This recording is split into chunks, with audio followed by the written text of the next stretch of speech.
Hi, I'm Dr. Jaime Kulaga. You can call me Dr. Jaime or Dr. K, whichever you prefer. Welcome to GEN102 Digital Literacy. First, I want to introduce myself. You know, I'm Dr. Jaime, Dr. K, but also I am a full-time remote faculty at Ashford University. I am a mom of 2 boys, I am a wife, I am an author of the Superwoman's Guide to Super Fulfillment, where we talk about work-life balance.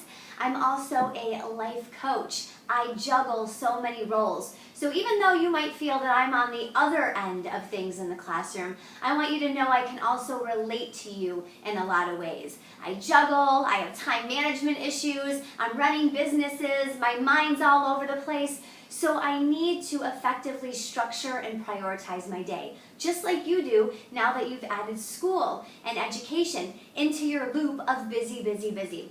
So I'm going to give you some tips on time management, communication, and balance in the discussion questions as we converse back and forth this term. In week number 1, you are going to learn about the basics of digital literacy. What is digital literacy? That's what you're going to find out. I encourage you, ask your spouse, ask your partner, ask your friends, ask your family members, ask your kids. What do they think digital literacy is? You're going to get a variety of answers across the board, and that's okay. So in week 1, you're going to learn exactly what it means at Ashford. In week number 2, you're going to learn about social media in the digital world.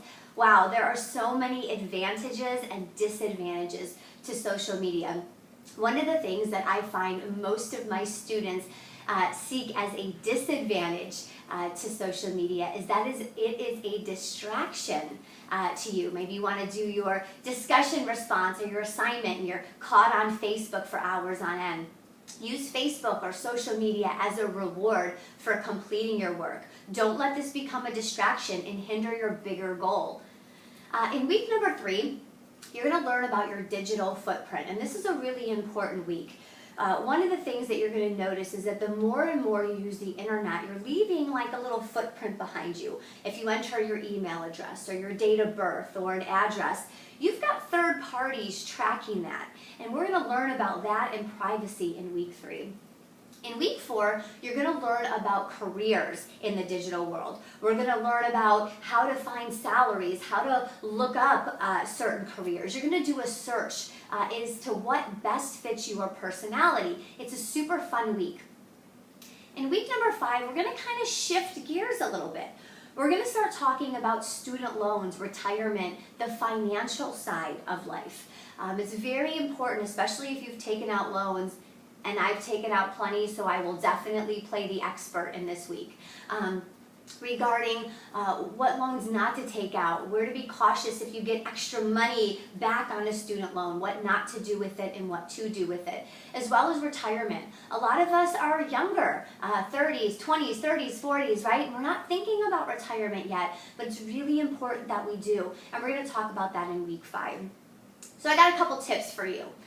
Don't procrastinate this term. I know that it's hard. If something is due on day 3 or if an assignment is due on Monday night, don't wait till Monday night. Your computer will crash and your child will get sick all in the same night. Don't let it happen. It's easy points to lose when you're late. No excuse. Also, make sure that you have an open mind. You want to have an open mind in regard to self-awareness. So, what do you learn this term? How can that pertain to you? How can you become a better person? Don't just take the material at face value. Figure out how you can pertain it to your life. And also, I want to make sure that you use the Ashford University resources. Check the library, the writing center. Don't just submit your work in a DQ with lowercase letters and jumbled words all over the place. The way that you write is a representation of you. And not only am I looking at your work, but your peers are looking at you too. So be sure to use the resources at AU so that you have very professional and scholarly work. Again, I'm Dr. Jaime, and welcome to GEN102 Digital Literacy. We are going to have an awesome term together, and I am looking forward to reading your work.